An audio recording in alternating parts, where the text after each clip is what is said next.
Ei, gente, vamos continuar com Manet? Mas antes, por favor, dá aquela curtidinha básica aí. Vamos lá? Hoje nós vamos falar de uma icônica pintura chamada O Almoço na Relva, de 1863, que mede 2,14 m por 2,69 m. O primeiro nome dela foi O Banho, mas se a gente for ver a pintura, não está definido nem um banho, nem um almoço. Tá certo que a gente vê ao fundo uma mulher na água, mas isso não é o suficiente para ela chamar um banho. E em primeiro plano a gente vê frutas, um brioche. Aliás, é muito difícil dizer precisamente sobre o que é essa pintura. Bom, vou contar para vocês o caso da rejeição no salão. Essa pintura, junto com as outras duas, foi rejeitada no salão de 1863. Só que junto com elas foram rejeitadas várias outras pinturas de vários artistas. 2/3 das obras que foram enviadas para entrar no salão, para serem julgadas, foram recusadas. Absurdo, os artistas ficaram transtornados e reclamaram, começou aquela reclamação, um dos que muito reclamou inclusive foi Manet, e chegou nos ouvidos do Napoleão III que os artistas estavam consternados, e Napoleão III, esperto que era, viu que não seria interessante para ele ter tanta gente insatisfeita. Para também não perder seu eleitorado, ele achou por bem montar um salão ali próximo, ali do lado, que seria o Salão dos Recusados, Salon des Refusés.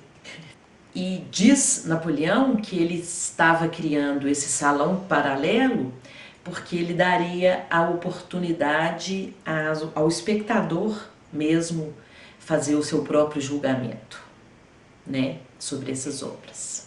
De Napoleão: desejando que o público julgue a legitimidade dessas queixas, Sua Majestade determinou que as obras rejeitadas sejam expostas em outro setor do Palácio da Indústria.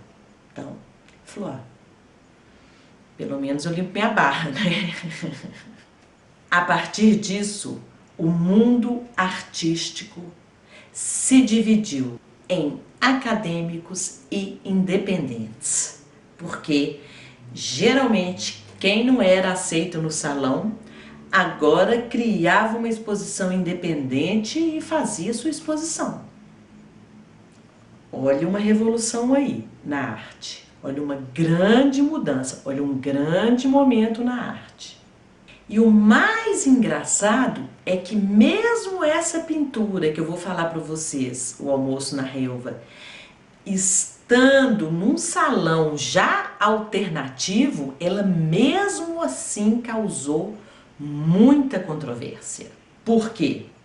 Tanto pelo o que foi retratado, como também por como foi retratado, sua técnica.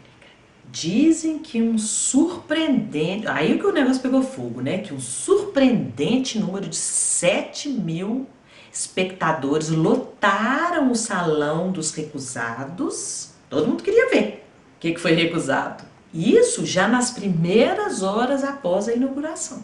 Então, o negócio ferveu. A opinião predominante era que Manet estava querendo chamar a atenção, tentando provocar um escândalo. Diziam. Isso, gente, saiu nos jornais, os críticos de arte meteram o pau. Foi um bafafá danado na época. Olha só. Tem havido muito alvoroço em relação a esse jovem. Mas e então? Isso é desenho? Isso é pintura? Nenhum único detalhe alcançou sua forma exata e final. Vejo dedos sem ossos e cabeças sem crânios. O que mais vejo? A falta de convicção e de sinceridade do artista. Isso era uma crítica que saiu na época. O povo metendo pau. Mas e aí, qual é o problema desse trabalho?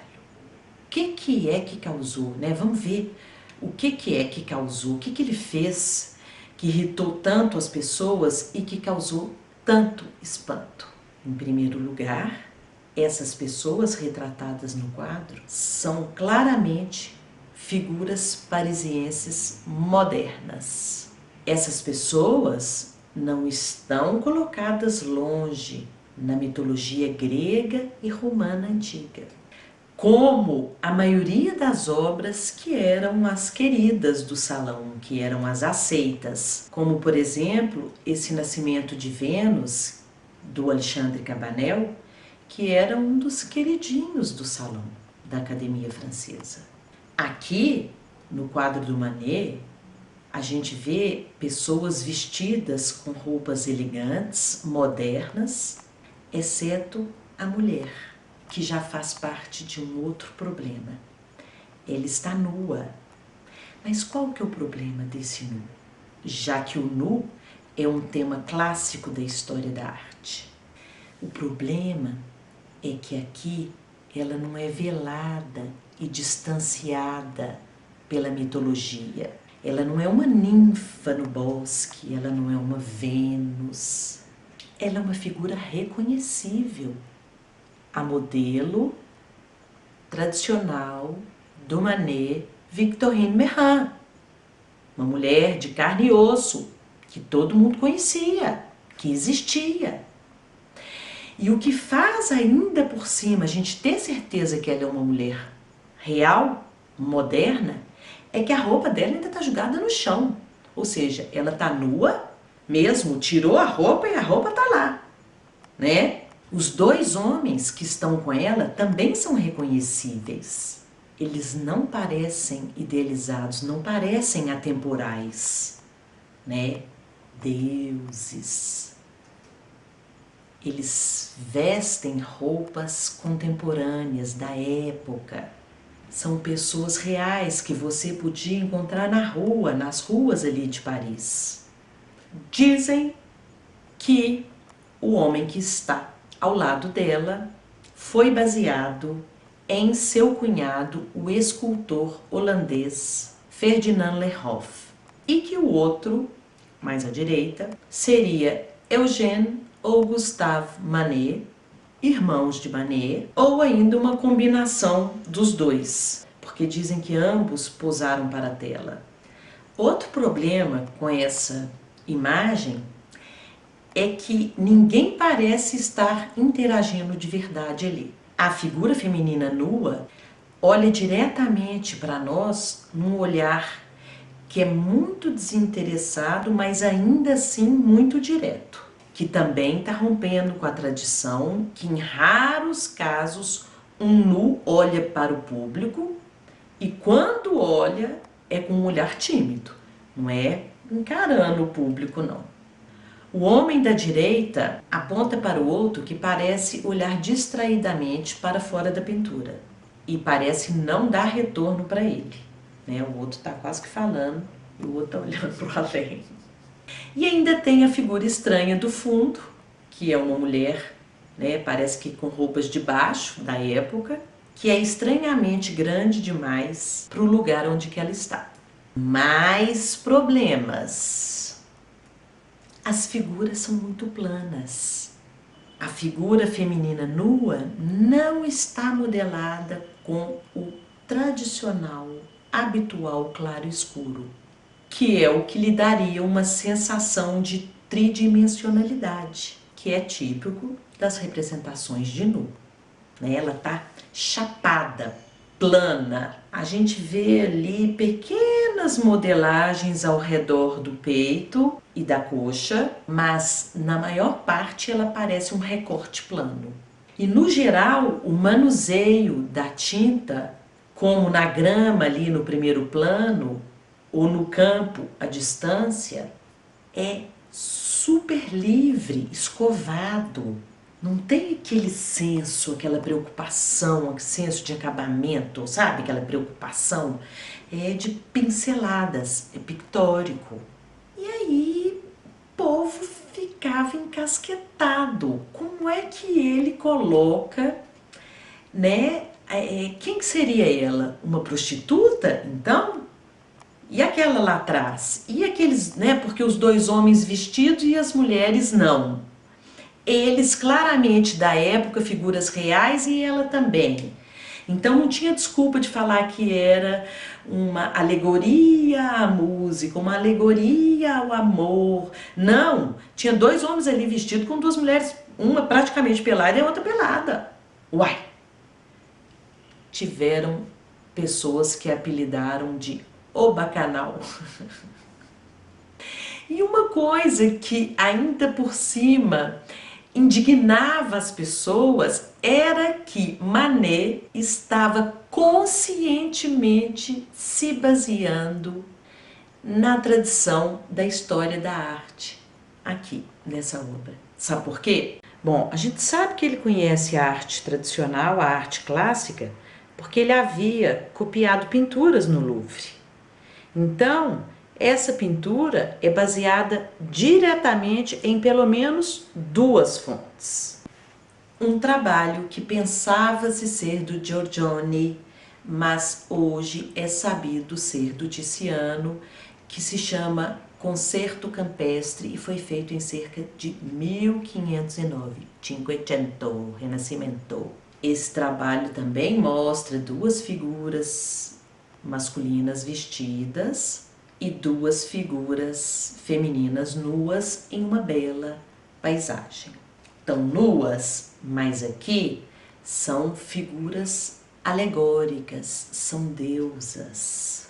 E outro trabalho, que é um trabalho do Rafael, O Julgamento de Paris, feito entre 1510 e 1520, também Cinquecento, que ele teria se inspirado no pedaço, né, na parte do lado direito desse trabalho, é a mesma composição que ele usa, a mesma posição das pessoas que ele usa, né, no almoço na relva, onde a gente vê dois deuses do rio e uma ninfa, e foi essa a composição que Manet tomou emprestada.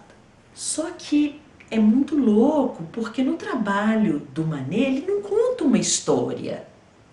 Parece, inclusive, que ele tem uma recusa em contar uma história, que é um dos elementos necessários e principais dos trabalhos tradicionais, acadêmicos, e que é o que o público geralmente espera de uma pintura. Parece que ele está provocando seus espectadores, porque ele está dando toda a indicação de que há uma narrativa ali com os personagens, mas ele não inclui a narrativa. E aí o assunto não é mais sobre o que está sendo decretado numa história, mas sim o ato de criar uma obra de arte em si.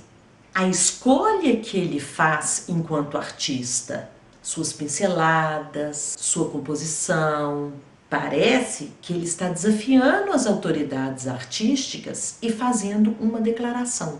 Eu sou aquele que toma essas decisões para a minha arte. Fiz assim porque eu estava afim. É minha arte, eu escolho. E aí, talvez esse momento, esse detalhe, essa postura possa ser considerado o ponto de partida da arte moderna. E é muito louco, gente, porque o Manet, ele tinha uma situação financeira bem bacana. Depois que o pai dele morreu, deixou uma boa grana para ele. E tinha essa fixação com a aceitação do outro, né? Essa coisa de querer entrar no salão e participar do salão, isso era importantíssimo para ele. Mas por um outro lado, esse quadro era uma super provocação. E quando as pessoas ficavam horrorizadas com esse tema, né, com o que ele estava colocando ali, tinha também uma crítica social velada ali, muito realista.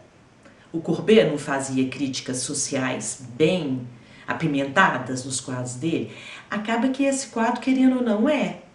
Porque pensa bem, é uma época, né, da sociedade rica, francesa, que tinha ali suas prostitutas de luxo.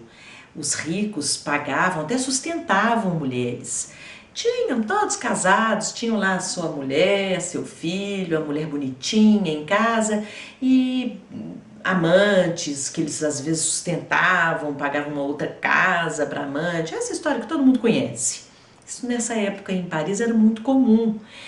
E essa hipocrisia, né, de você ser um respeitável cavalheiro com sua família, sua esposa e filhos, mas ter uma ou segunda opção ali, né, velada, escondida. Então, quando Manet coloca essas pessoas, esses homens vestidos, a maneira contemporânea, então ele está falando, ó, é quem está pensando mesmo, é uma pessoa da sua época, do seu tempo, que você encontra na rua. Com essas duas mulheres, uma quase pelada e a outra pelada, ele está meio que escancarando essa situação, entendem? Então, e aí ele fica super deprimido de ser recusado, arrasado, etc e tal, mas ao mesmo tempo ele está fazendo uma crítica pesada social, né? Tá escancarando essa situação. E brinca com o moderno, né? Com o jeito de pintar novo, que recusa essa sombra e luz tradicional, esse claro escuro, né? Com essa figura mais plana, mais chapada e com as pinceladas, e a luz que ele usa, né? Uma luz muito direta, muito incisiva. Então ele é revolucionário nisso, mas ao mesmo tempo ele parte do tradicional. Então uma mistura muito louca, um mundo muito louco, muito bacana. Gente, vamos parar por aqui hoje, mas na semana que vem tem mais, tá bom? Beijo, obrigada, tchau.